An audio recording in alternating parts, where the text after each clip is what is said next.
Na nossa conversa com Sergem, começamos pedindo a ele que nos conte a história do ECA.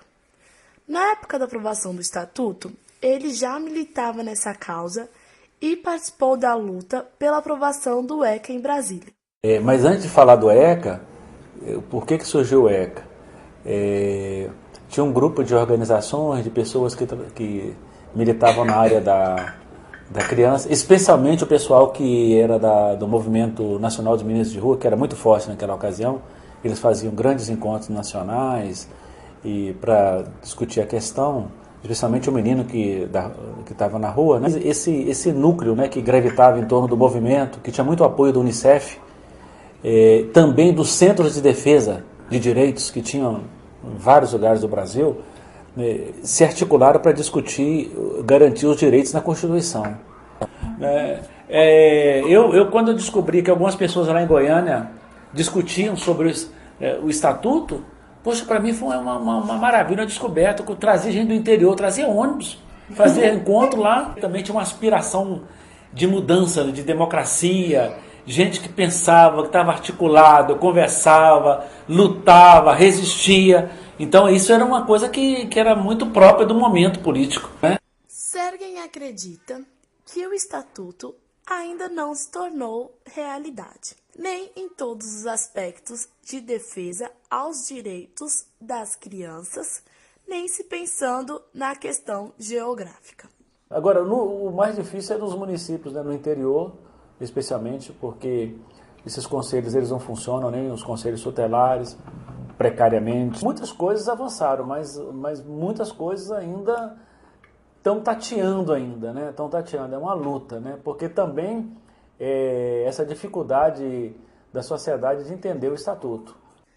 Todos os direitos desrespeitados, Sergem acredita que um dos mais importantes é a educação.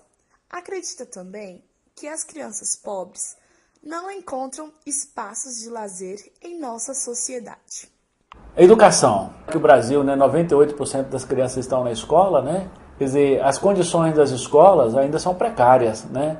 Você não tem escola de tempo integral. Em relação, por exemplo, olha, se a gente for falar em lazer, a parcela pobre das crianças mora na periferia dos centros urbanos, né? Não tem lazer, né? Não existe lazer. Nos últimos anos, a quantidade de crianças que estão na escola, esse número de fato aumentou, né? Mas aí tem a questão da qualidade, as próprias escolas têm muitas dificuldades, né? Que faltam professores, assim, quando a gente olha, a grosso modo é assim. Sergem acha que uma das estratégias mais importantes para avançarmos como sociedade é melhorar nossas atitudes para com as crianças, ou melhor, a criança. Precisamos ouvi-la. Eu acho que é melhorar a comunicação do ECA para a sociedade, né? Então, e uma outra coisa que eu acho que tem uma contribuição do Antônio Carlos nesse sentido, que nem todo mundo gostou, que quando ele falava do protagonismo, da criança ter voz, né? Dela falar, né? Eu acho que mesmo nas organizações que trabalham com criança, eu acho que, claro, que tem os educadores precisam ser adultos, mas não há mecanismo de expressão das crianças em nenhuma organização. Raro encontrar uma organização que os adolescentes, as crianças expressam e até são levados em conta. Porque é o seguinte, isso é tão interessante, né? É levado em conta a necessidade da criança e não a voz da criança, né? Do que ela tem a dizer sobre aqueles assuntos. É evidente que o adulto precisa ter um papel, né? Tem mais experiência, né? Tem a formação dele, né? Ele precisa ter um papel realmente ativo na educação da criança. No futuro, a criança, o adolescente, seja empreendedor, ele tem essa capacidade de sonhar, né? Sonhar, todo sonho é possível de ser sonhado. E os sonhos também são possíveis de ser realizados. Então, a tendência nossa de adulto é dizer que aquilo, né, não pode ser, né?